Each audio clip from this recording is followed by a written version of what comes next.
G'day guys.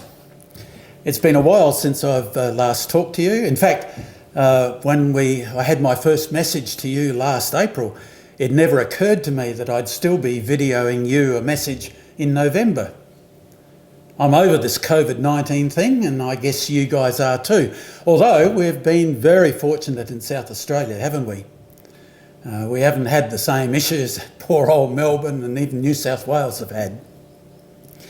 And during this time, as we've isolated and been less available to shake hands and do the things we normally do, or to meet as a Shed Happens group, I've been thinking a lot more about the importance of belonging, being a part of a family, being part of a community. It's one of those things that in our world today, individualism is the big thing. I want to do what I want to do. And I don't care what the group wants to do. But the church has always been that one group that says you're not worthy as an individual unless you belong as a group. And that it's not an issue of what you do as an individual, but it's a matter of who you belong to and who you relate to. And so the Apostle Paul talks about belonging to God, that we live for God and we live for one another. And so, because in this past few weeks, I've been in hospital with a total right knee replacement. I've been isolated too, in hospital and then at home again. And it's got me thinking quite a bit about how important it is that I belong. And I have never appreciated Shed Happens or St Petri congregation more than I have in these last months. When I went into hospital, so many people told me that they would pray for me, that they would think about me, that they're hoping that everything would go well. I had no idea how many of you have had knee replacements or hip replacements or both. It's been incredible. And yet these people have not gone around saying, look at me and how many operations I've had. They've actually just got out of hospital and got on with it. So that's been a good encouragement for me to do the same. But there's two things that particularly came to mind while I was in hospital and now at home that have got me thinking. And the first thing was in 1 Corinthians 12, where the Apostle Paul talks about the church as the body of Christ. And that Paul actually says there are many parts, but one body. If one part suffers, every part suffers with it. If one part is honoured, every part rejoices with it. Well, when I had this knee replacement, I can tell you, I thought that my whole body was a knee. It just took over my full attention. It was painful. But the thing is, it's not. It's just one part, but the rest of the body went out in sympathy for it. So my left knee got sore, my left hip got sore, I got a crook back. And those are the things that happen when we're part of a body. When one part hurts, everybody hurts. When you and I go through something, then those of us who are a part of your relationship, who are a part of your family or community, we hurt with you. And you hurt with us. And that's something exceptionally special, to have people who are concerned for me, have people who think about me and want the best for me. That's really something pretty fantastic. And I hope that's true for you, that you're a part of a family, you're part of a community, you belong. You know you're special, you know that you're priceless to God because Jesus paid the price for your sin. And because of all that he has done, you are now God's precious possession. And the second thing I thought of was in Romans 12, where Paul wrote, "In the same way, the Spirit helps us in our weakness. We do not know what we ought to pray for, but the Spirit himself intercedes for us." Now, I don't know what you think of parsons or of people who claim to be great Christians. That was just my walking stick falling. But you may think that as the tougher things get, the more we pray and read the scriptures and the more faith we have. Well, let me tell you that when you're full of pain and you're focused on it, you're not praying a lot, you're praying less, but you're praying more fervently, so that instead of heaps of words and neatly constructed prayers that we might use in church or in small groups, I had 3 words: Lord, have mercy. That was my prayer. And it contained everything I wanted to say to God and everything I wanted to ask of him. Lord, have mercy. It's at times when we're in amazing pain or we're going through suffering or grief that it's not automatic that our prayers become freer, easier. They actually get tougher. And just as when they're tough, the Spirit of God takes over and prays for us, in the same way, I got comfort from the fact that I had people praying for me. They were praying for me. I didn't have the words.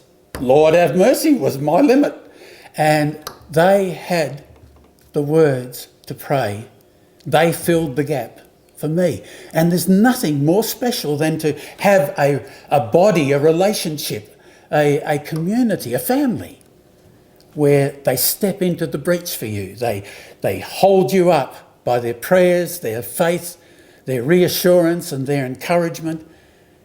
And there's nothing more important than belonging to God and to each other. And I don't need to belong to you so that you can give me stuff or do stuff for me.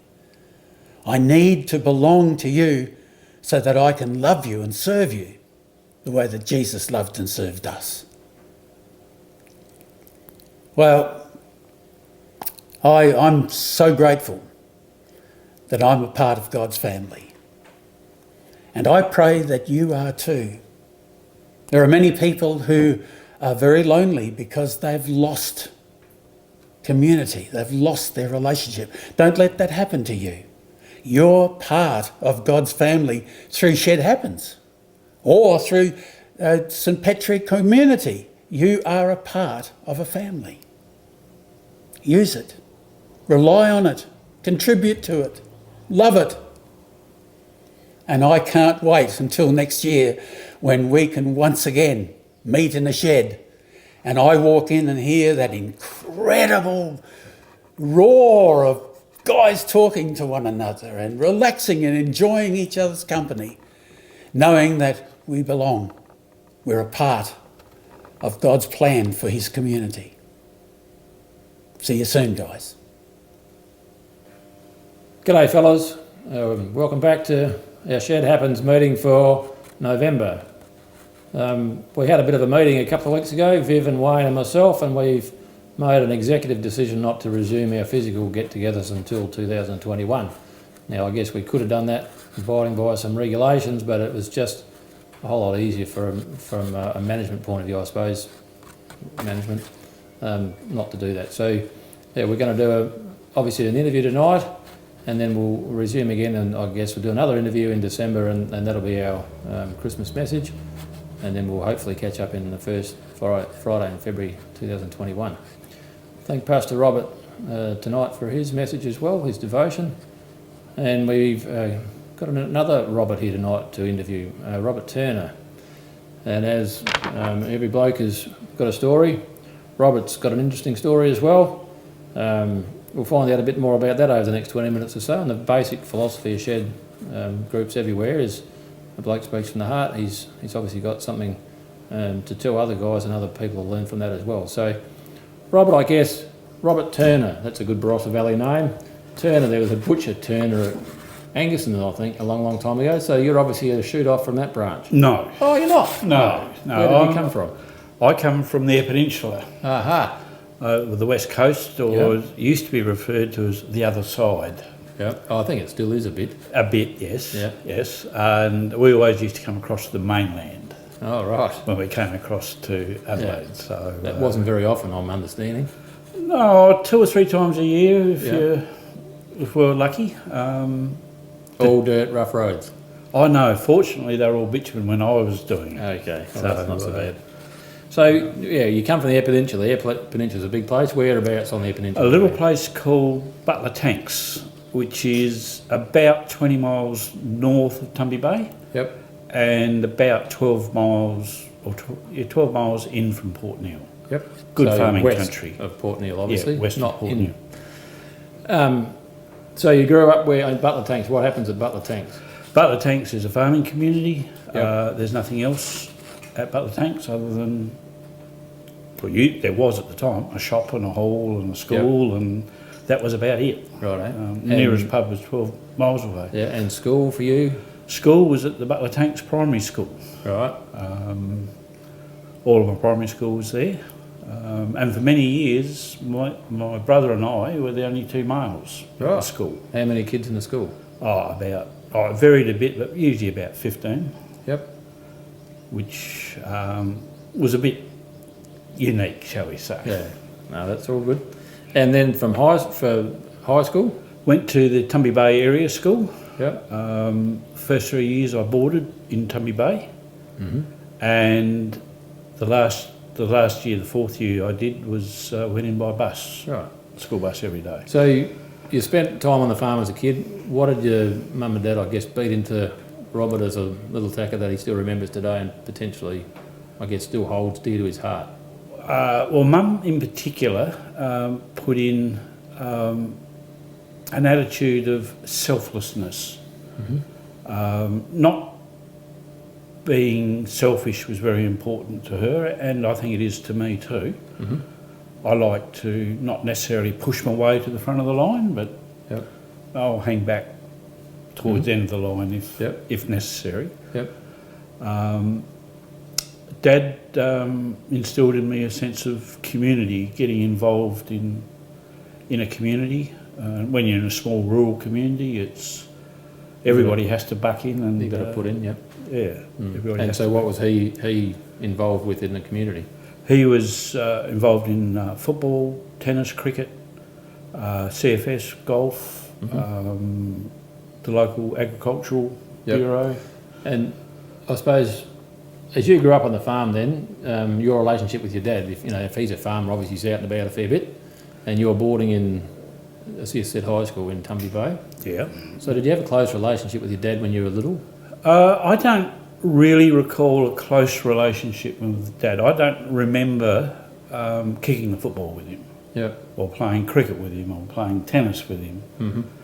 And then did that change as you got a bit older then? I think, or it did when I started to perhaps learn to drive the tractors and the headers and the combines and those sorts of things. Yeah, I know I became much more involved. So And he became much more involved with my life too. So at high school, when did you leave high school? How old were you? What year did you get to in high school? I got to leaving, or fourth year. Yep. I didn't star in the grades, but... And was there someone else, I suppose, outside of mum and dad that might have been a mentor or sort of a role model to yourself? Someone that, I suppose, had some influence in some of your life decisions too?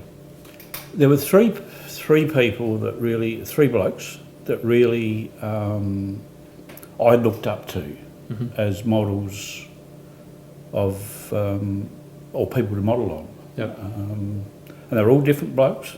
Some church, some not church, but there were three of them. Yeah, and maybe just give us an example of something that one of those guys, I suppose, made you think about and reflect on a bit more than other stuff. I think it was, well,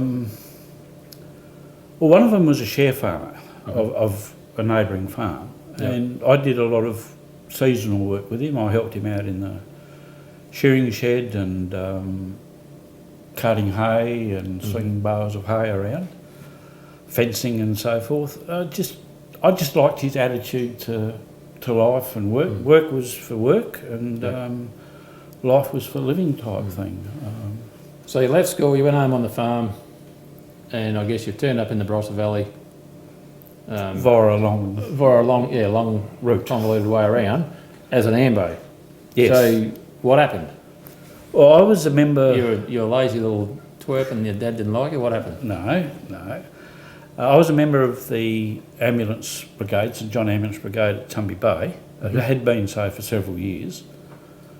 And it was I married my wife Maureen in 1977. Mm-hmm. And in 1979, we were sort of looking to more how we're going to take over the farm, the old succession problem. And at that time, my parents had just more or less virtually nearly paid the farm off after 30 years of work. And but the farm wasn't really quite big enough for two families. Mm-hmm. So it meant if I took over the farm, I would have had to, keep mum and dad and provide later on down the line for sisters and brother. And land prices were starting to go quite a bit higher. Mm-hmm.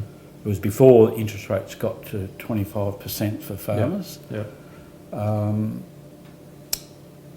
I made the decision, or we made the decision, my wife and I did, Maureen, after talking with mum and dad and after talking with Maureen's mum and dad about what can we do. Mm-hmm.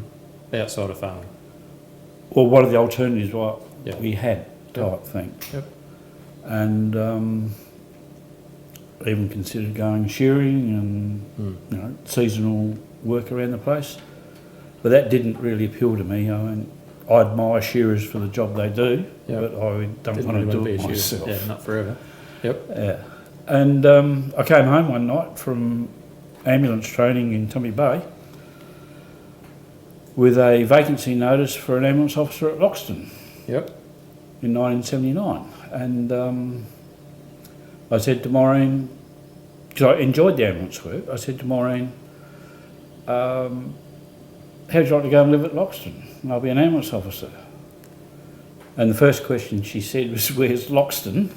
Because you're on the other side in a different country, so you have no idea about what happens in the real world. Well, on the mainland we had no idea. And so we got the map out to find where Loxton was. And that's where I started in Easter 1979. Yeah. So let's not go through the whole, process, but where did you shift around in the Ambos and then end up at Newry? Well, from Loxton I went to Whyalla for 9 years. Yep. Then to Barmera. Yep. For 7 years, and then in 2000 we came to Newry.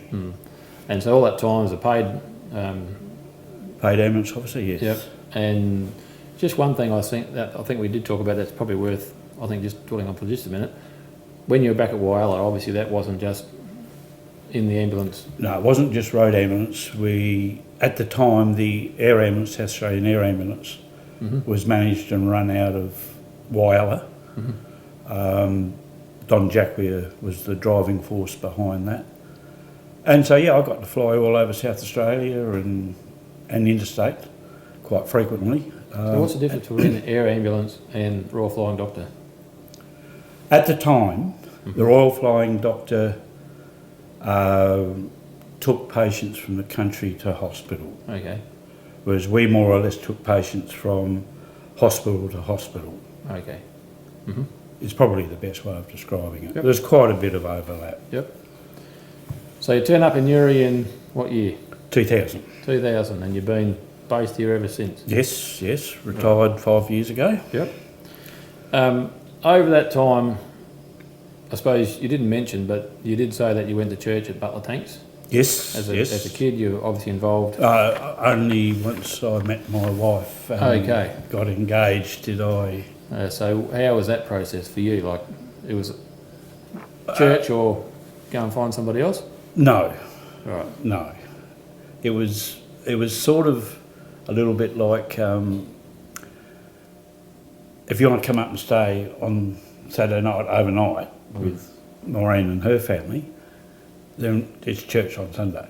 Yeah. Type thing. And I just grew into it, one might say, because a lot of the friends I played football with, a lot of the other people in the community were Lutherans as well. So it wasn't as though I didn't know anybody. Yep.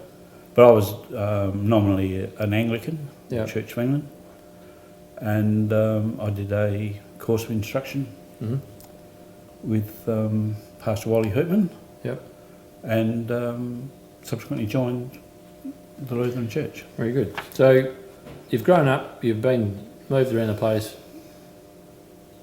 You're coming to St. Petri as a congregation member here at St. Petri. Is God real for you, and how can you tell me that you know that? God is real for me, and my faith, weak as though it may be, is very important to me. Mm-hmm. But I haven't seen God standing in front of me and saying, Robert, go there, or Robert, go there. Mm-hmm. Do this, do that. Mm. But I have no doubt when I look back and I can see, yeah, that was God's plan, that I should be doing this. And I've never been disappointed because of it. Yep.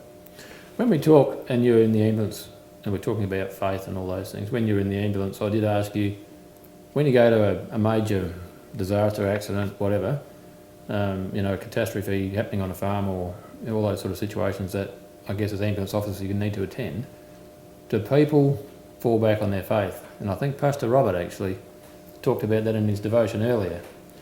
When you're in pain, maybe faith isn't necessarily the first thing that comes top of mind. I would tend to agree. Yeah. But as a person of faith... But I like to think I was able to help that person through that crisis and touch them in a way, in the moment, shall we say. Whether anybody has actually come to faith because of my interactions with them, I don't know. I don't think so, but I don't know. But I do know that having a faith has made it a lot easier for me in some of those circumstances. Yep. What's been the biggest challenge for yourself over the time, whether that's financial, health, whatever? Health-wise, I don't have a problem. A little bit of high cholesterol, but no. That comes from living in the Barossa, drinking wine and eating good food. Linkies, Metwurst. buns or whatever it is. Yeah.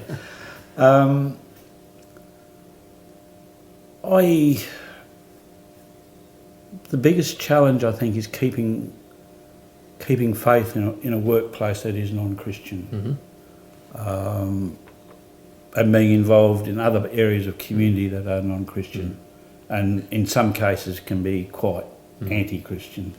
I'm going to just ask you another question, which, when we talked, was a particular challenge for a period of time for yourself and your wife. How big a family do you have? I have one son. We have one son, and he's adopted. We found out quite soon, probably 2 years after we were married, that we couldn't have children. And it wasn't the woman's fault. It was my fault. Yeah. And that took me a fair while to accept, Yeah. to really deep down accept it. And over what time did that sort of stay in your head, do you reckon? Probably 6-7 years to really internalise it and become comfortable. Or accepting? Yeah, yeah. And did your faith then have something to do with being able to accept that as well? You talk about being led or shown opportunities that you wouldn't have had otherwise. Well, I think it did, because I was able to do other things that perhaps I wouldn't have been able to do if we had children at the time. Yeah. At the time, we've had problems with our relationships and so forth, but I don't regret what has happened at all. Yep. Are you a warrior, Robert? Do you lie in bed at night staring at the ceiling with your eyes wide awake?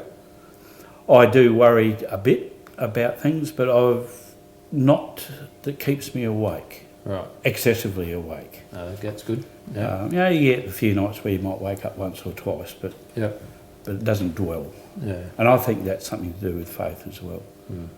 And do you have a hobby? What do you do for yourself?